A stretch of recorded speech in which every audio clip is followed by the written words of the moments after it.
This is a router lift by Jessam, Craig and Woodpecker, and they cost $400+. But what if I could just 3D print it? I have 3D printed some functional tools before, like this one. These are not mechanical and they don't have moving parts, but I believe with some hardware it could be done. But is it possible to design a router lift as good as a commercial one? Let's first understand what is a router lift and what do we need to build one. After setting up your router in a table, you will have to go under the table to change the bits and their heights. That's what you use a router lift for. You can do those operations without crawling under the table. Looking at the commercial ones, we can see three main parts in it. Top plate, which has to be rigid, some cylindrical guides. By the way, do they really have to be cylindrical? And of course a mechanism to lift the router up. Manufacturers usually do not share their blueprints and especially 3D printable versions. But lucky for me, I happen to live nearby the guy from USA.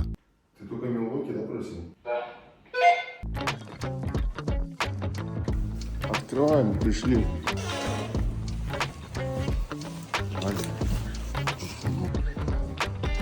Роутер. Туго идет, потому что подшипники зажаты. Это для пионеров. Одиссея концепт. Какой самый первый?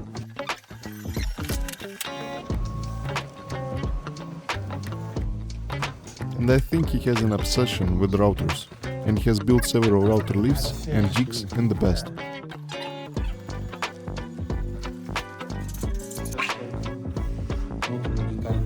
As of today, there is a router 3.0 available on the website. But being his neighbor and a friend back from university times, which makes me a little biased, I had an access to yet unpublished versions. And during the shooting of this video, there's been back and forth how to make it a better router lift. So that should remove the bias. I wasn't gonna publish a video about a product that I personally wouldn't buy. So, the three main questions are: is it easy to build? Is it really affordable? And can it actually be better than those on the market? Let's first find out if it's easy to build it. We begin by 3D printing all the components. Everything is printed, and you can see just how many of different parts there are. There are even some TPU parts, which is super fun to play with. Once I gather everything together, you get a real sense of how large this tool is. I will use this untouched tabletop of my modular workbench to house a router lift. One of those prints was this milling guide. It has to be from 4 parts, otherwise it won't fit on a 3D printer bed. This process will be a 2-part job. First, I will stick these 4 corner pieces and then we'll mill through the whole thickness of the tabletop. By the way, this jig is from the same brand. Its extensions make it much easier to mill through, because the router stays on the same level throughout the whole process. And of course, there's the vacuum hose, which I find to be the most annoying part of milling. I just wish someone would make a jig with a rotating router. We remove those pieces and mill just 12 mm deep. The remaining thickness is going to be a bedding for the top plate. Okay, now don't ask me why, but I decided to build a little Manhattan on my table. These are all the things required to build this router lift. We are adding thread inserts to these prints. And there are a couple of reasons I prefer wood thread inserts over heat inserts. First, wood thread inserts are reusable. You can unscrew them anytime, while heat inserts are more difficult to remove. Second, they are faster to install. These 2 blocks are for holding the router in place after we set the height. Because of the smaller diameter, we'll need to use the heat inserts here. I know 2 methods for installing them.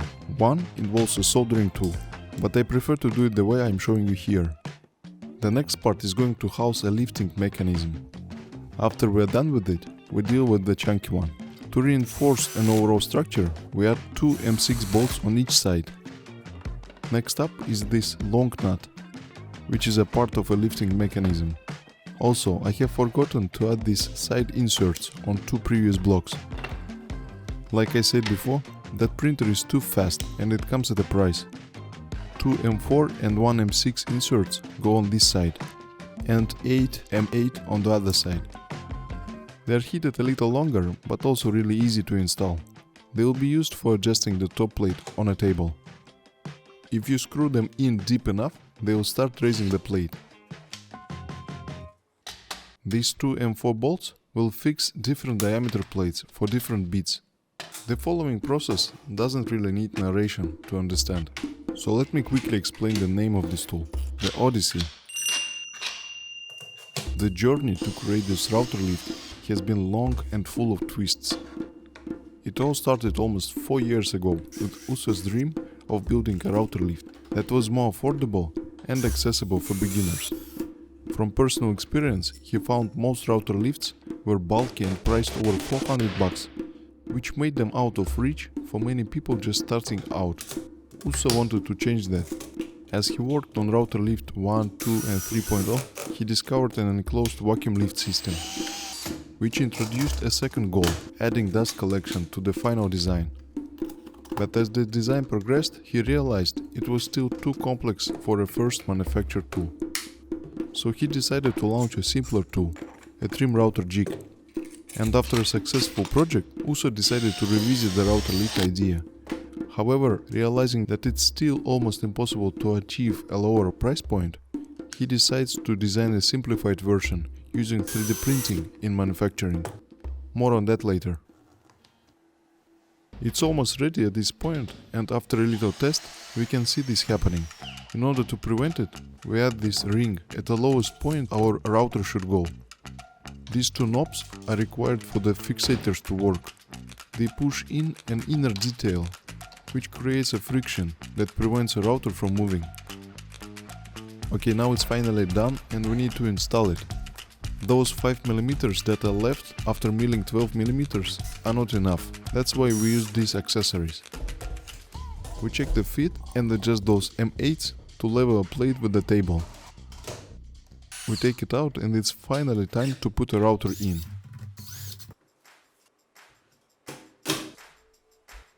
The lifting mechanism works smoothly, and I can easily change the router bit from the top of the table without crawling underneath. This is the real beauty of the router lift. Convenience.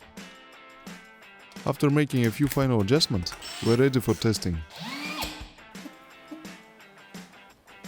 If possible, you should always use this part, but depending on your task, you might need to remove it. As we can see, even without it, there is almost no dust. I personally am a little skeptical on using a plastic router lift overall, and especially this top plate. If you're just like me, here is a solution to that and something that levels up the overall experience with this tool. An aluminum top plate.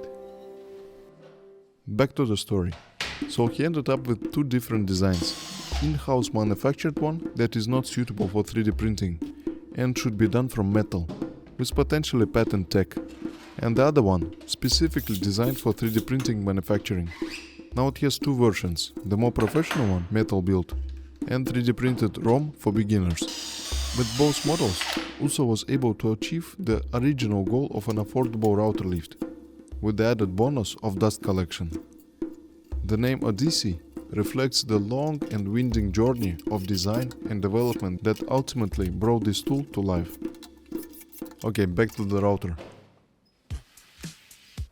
We level it to the table again, and the tip is to use a ruler.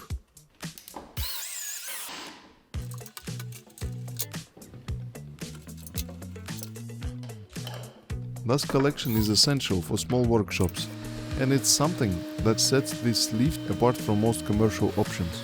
It works almost perfectly, judge it by yourself. And I cannot stress this enough, how important it is in a tiny workshop.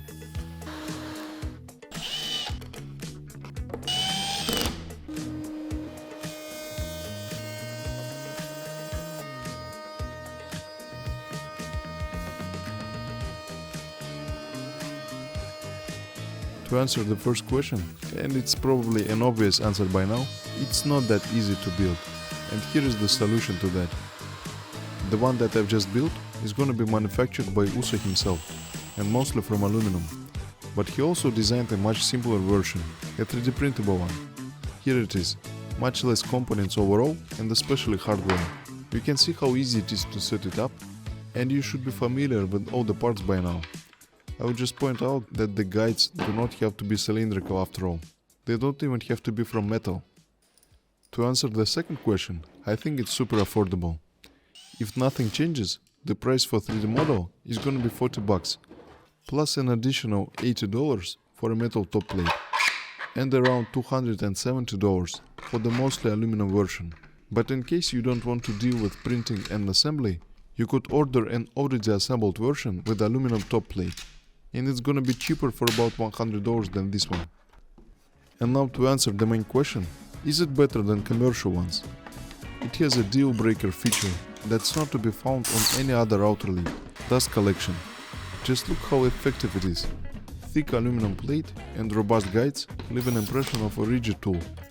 The lifting mechanism here works okay, but also promises to make it flawless.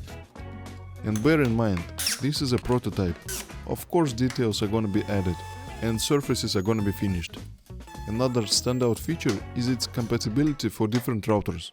For 3D printable version, you'll have different variations of this part. For example, I have Milwaukee and DeWalt routers, and you can see how different these two are. To conclude, I, the person who works in a small workshop, personally think it's better than the commercial ones for two reasons: the compactness, plus an ability to become a plain surface, and dust collection, which is super important for tiny spaces. So there you have it. To pre-order this little wonder, you can find the link below.